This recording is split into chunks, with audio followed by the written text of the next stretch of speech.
This is my pre-algebra course. Today you're going to take the final test of the course. If you haven't done the practice exams from the last class, do those exams before watching this video. And also, if you haven't studied for this test, do not take this test. This is your one chance to prove that you know the material in this course. And I'm not going to write another test, so this is it. Do not take this test unless you've studied thoroughly for the test. Now the test is going to be worth 200 points. The previous tests were worth 100 points. This test is worth double that. So as usual, there's 25 questions, but this time each question is worth 8 points because 8 times 25 is 200. And if there's a two-part question, each part is worth 4 points.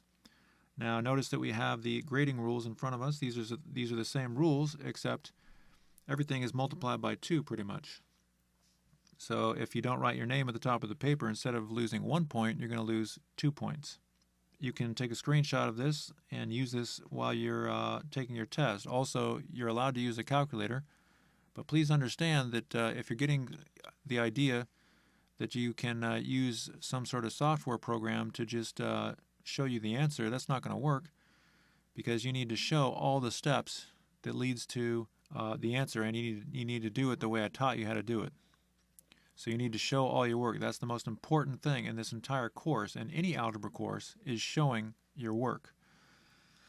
Also, of course, the calculator you can use for decimal problems, and you can use it for whatever problem where there's some sort of a decimal that goes on forever. You don't have to do a lot of arithmetic on this test. You can use your calculator. Also, you can use a sheet or some sort of screenshot with all those formulas, because I'm not requiring you to memorize all of the formulas that we used in this course. You are going to have to memorize those formulas eventually, but I'm not going to make you do that in this course. So that said, let's look at the final test. Here's the test. So let's get screenshots, and be sure to follow those directions. You see those instructions at the upper left. So get a screenshot of those 2 pages, and a screenshot of those 2 pages.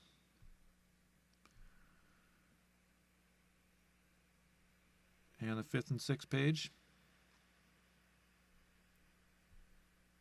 And the last 2 pages. So clear your desk of everything. No internet, no textbooks, no help from anyone.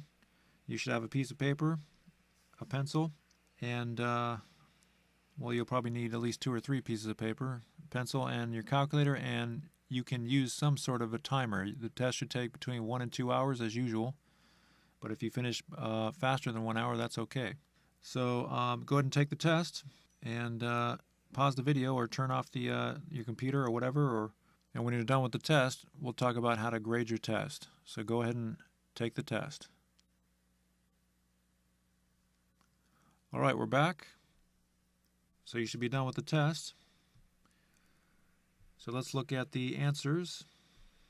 Get a screenshot of the answers.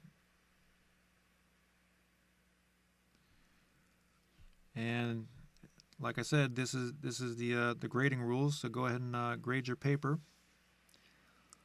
And when you're done grading the paper, we'll talk about how to interpret your scores.